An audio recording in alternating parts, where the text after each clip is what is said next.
Oh, you didn't know that the king, LeBron James, was carried off the court during an NBA Finals game like a pregnant woman? It's true. It's a stain on the king's legacy that is rarely talked about today, and with good reason. Anytime you see one of the NBA's all-time greats in the arms of other men getting carried toward the locker room like he just broke his water all over half court, you tend to look at him very differently. This happened on June 5th, 2014 during Game 1 of the NBA Finals. And to add context, the air conditioning system was broken in San Antonio. But I don't want to hear about that as an excuse from LeBron's fans. There were 8 players that night who played 30 minutes or more besides LeBron under those exact same conditions who somehow made it through the game. There was no excuse for the chosen one to cramp up during the finals, especially when LeBron James paid $1.5 million a year to keep himself in peak physical condition. Whoever he employed failed the chosen one on basketball's biggest stage abysmally. Even worse, the bearded clown in the mirror who stares back at the king each morning also failed him miserably because, as Skip Bayless pointed out, nobody kept LeBron from drinking more water. It is inexcusable that James couldn't get his shit together for an NBA Finals game. This becomes one of LeBron's staggering amount of failures during the playoffs. The Miami Heat were up by 2 points when James cramped up,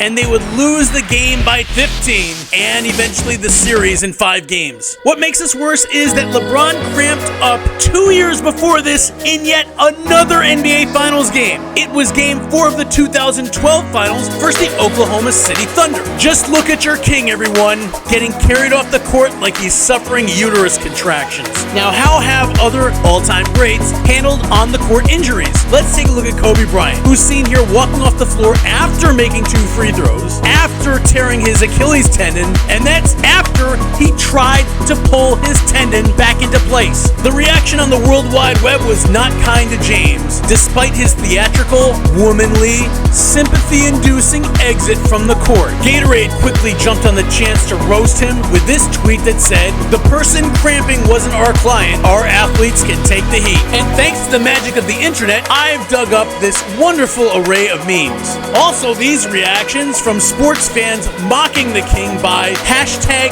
LeBroning.